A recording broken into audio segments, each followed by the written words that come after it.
Welcome to the Wolverine Recruiting Show. I am Clayton Sayfie with our recruiting insider, Holland, talking about Michigan football recruiting as we do over at thewolverine.com. Check us out over there. You can become one by putting in the promo code BLUE60 for 60 days of our premium content for free. Get all the insider scoops, EJ dropping them on the regular, including today. And that will be our first topic. EJ, you reporting the Xavier Worthy 2021 Rivals 100 Michigan commit wide receiver is on his way to Ann Arbor. These kids, and I believe the text message you received from his mom was that, man, the NCAA is killing us. We couldn't wait. We had to get to Ann Arbor. They won't be able to be in contact with coaches or, the team or be in the facilities while they're there having the official contact. But just being on campus, seeing the vibe, seeing the town is something that Xavier Worthy and some of these other kids that have never visited Michigan yet are committed to Michigan are looking forward to doing. Xavier Worthy on his way. And then, as we know, and we've talked about quite a bit over the last week or so, another crop of commits, and including him, will be back on November 14th and some other targets. Yeah, so a little bit of a surprise that Xavier Worthy and his family decided to come out to Ann Arbor this weekend, considering they are and were planning to come out for the November 14th weekend. So they already had that set for a while. They had committed to come out to Ann Arbor whenever the other families were set to come out. So interesting that they decided to come out 2 weeks before that on their own. And honestly, I think Xavier Worthy's family is just really, really tight knit. And so they wanted to see Michigan aside from having to deal with the social interactions of being with other families. Not that that's a bad thing, but some people really like seeing things on their own and getting their own personal time. And so I think that's why they decided to do it before the big weekend when they were going to be surrounded by other people. They wanted to get their own unique family perspective on Michigan. Remember, they've never been to Michigan. Xavier committed blind. He had never seen Michigan or been out to Ann Arbor.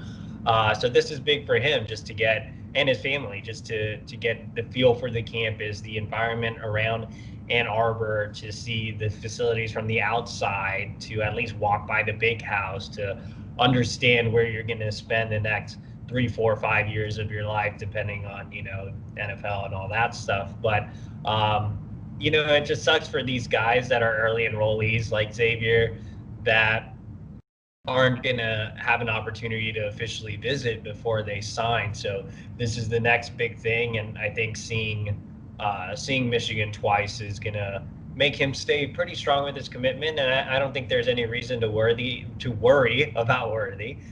Texas A&M offered him this past weekend, but Xavier committed to Michigan over schools like Georgia and Alabama and schools closer to home like Oregon and USC. So I don't think there's any reason to worry with him. I think these 2 trips to Ann Arbor will completely solidify his commitment. I expect him to sign in December, enroll in January. And as I reported in our Into the Blue Insiders piece on Monday, Michigan is planning to have the early enrollees officially visit Michigan on January 15th.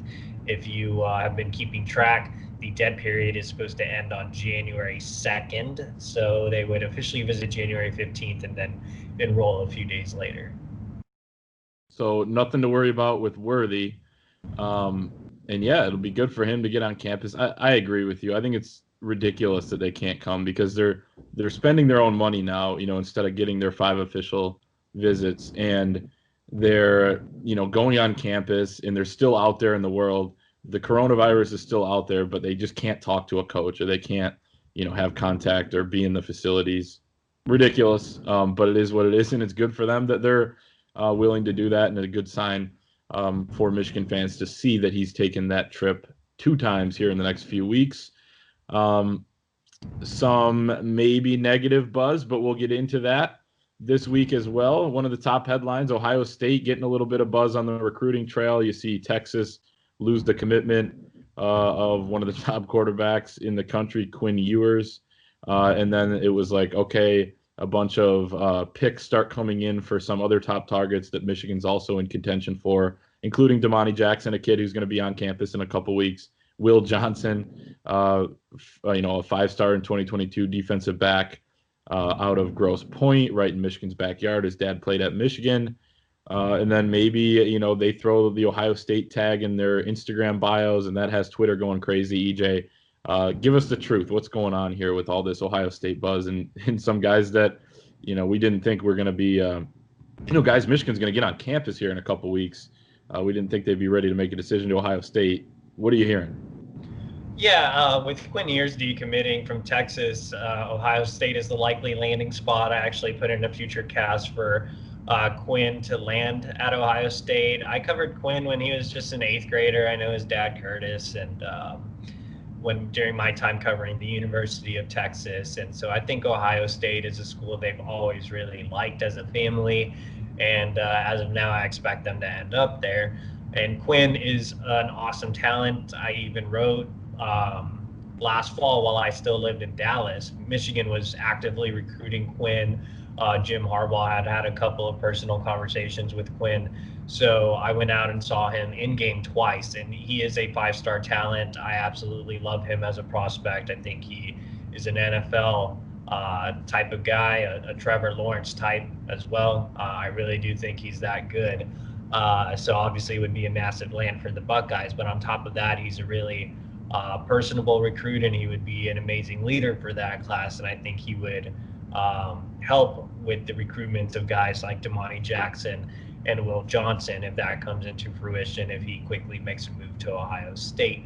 As far as those individuals without Quinn in the picture, look, Damani isn't looking to make a decision before the end of the calendar year. Will Johnson's not looking to make a decision before the end of the calendar year.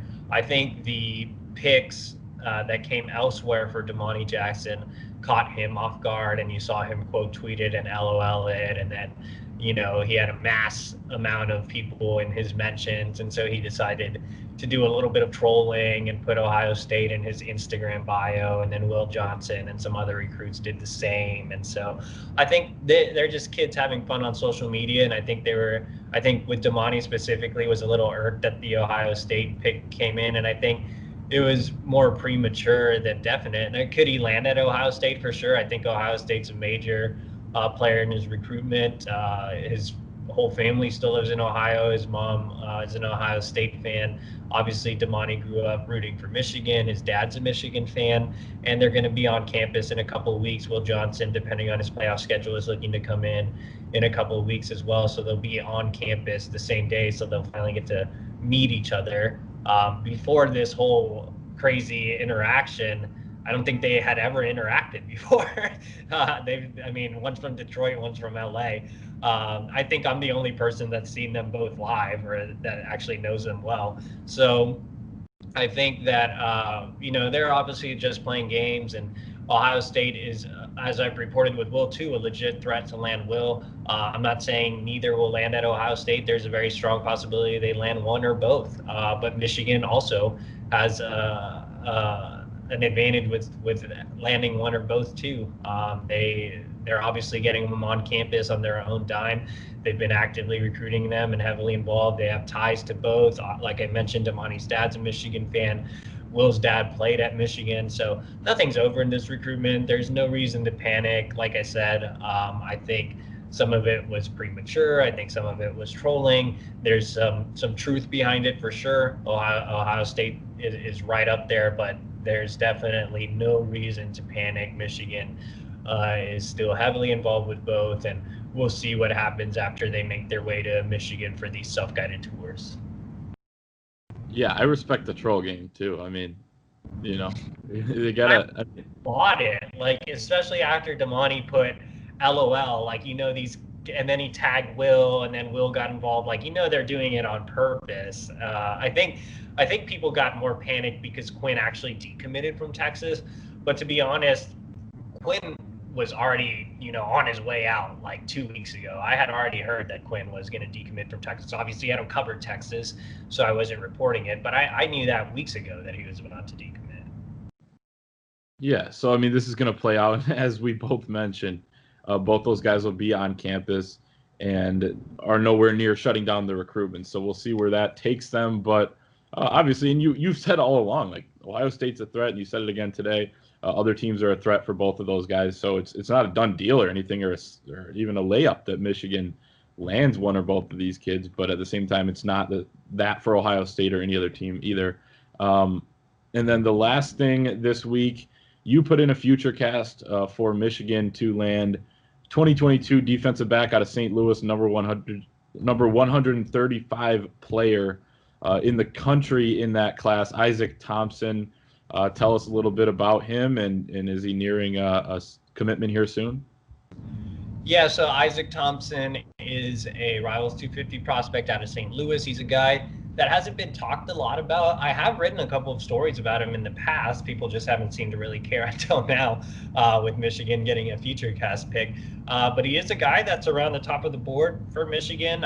He's obviously a talented player, a top 150 prospect nationally. His dad played running back for Michigan State, which is funny that I'm picking Isaac to land at Michigan. But his dad's always really liked Michigan. In fact, Hickey, who is his father, Hickey reached out to me when Isaac had like 1 or 2 offers and was like, hey, we're really interested in Michigan and what it has to offer on and off the field. So it's pretty crazy how it's kind of worked out like a year later.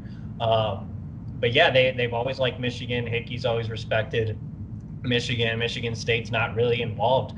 I mean, the other schools at the top of Isaac's list are Texas, Florida, Penn State, and Missouri is another school that's really at the top of his list. But Michigan's the only school that they plan to make a self-guided tour to. They'll be there November 14th. And then Isaac told me he could make a decision in December. If he does make a decision in December, Michigan will be the only school he sees this fall. He also said he could do it in January and maybe try to take a couple of visits. If that's the case, he said Michigan will get a return visit. So I just feel like Michigan's in the best spot to land him at this point. I mean, Florida's a lot further away from home. Texas was the perceived leader early on, but that's turned into an absolute dumpster fire. Like, I don't even think Tom Herman's going to make it through the end of the calendar year. So I think the door is wide open for Michigan to just close with Isaac Thompson, and I think it makes a lot of sense. I think he fits the program. He's a high academic kid. His mother will be joining them on the trip to Michigan here in a couple of weeks, and he's really, really excited to get his first look at Ann Arbor. And so right now, I think all signs point to Michigan. You know, it's always tough to put in future casts early for these underclassmen, especially since we're in the 2021 class. But Michigan has gained a lot of steam here with Texas falling off, and I think it just makes a lot of sense with him visiting and potentially visiting again before he makes his decision. What would he mean for that class early? Is he type of kid that could possibly recruit others, and you know, maybe if he's not even that vocal type of guy, is he a type of kid where other guys will look at Michigan's commitment list and say, well, they got some talent there, I kind of want to join up with those guys? I think he could help fire start the defensive back class. I think they're in a great position with Jaden Gould out of New Jersey. I mean, they're very high on the list for Will Johnson and Damani Jackson, who we just talked about. I think he could kind of help promote, hey, we can build a really special DB class in 2022. And as I've mentioned on the show before, there's a ton of talent in 2022 for DB across the country. Aside from promoting the 2022 DB class, he can help Michigan make some inroads in St. Louis. Actually wrote something, a mailbag we had, several months ago. Someone asked the question, what area should Michigan recruit harder? And I said, St. Louis is open. When I covered Texas, they landed a couple of guys from St. Louis. There's no true major recruiting presence there other than Missouri, and Michigan should be able to win some battles against Missouri. And then aside from that, you have Texas, Oklahoma, spot recruit out of St. Louis. Notre Dame does as well. Ohio State usually is in it with the top 1 or 2 guy out of St. Louis, but St. Louis is producing more and more talent. I think that the city is on the rise as far as the depth of talent, and so I think Isaac Thompson could help Michigan start landing some of the guys that maybe Notre Dame lands on a consistent basis. I mean, Notre Dame landed a top 100 kid from their last cycle, Jordan Johnson. I think Michigan could land guys like that easily. They just have to kind of get an established footprint there, and I think Isaac Thompson could help jumpstart that. Well, there you go. Michigan State week. A Michigan State legacy gets a future cast pick in there for Michigan from Mr. E.J. Holland. So good stuff there. Those are the headlines of the week here surrounding Michigan football recruiting. That is our show. Remember to head over to thewolverine.com. Use the promo code BLUE60. Get all of the premium updates over there. You get 2 months of that content for free with that promo code 60. And we'll see everybody next time.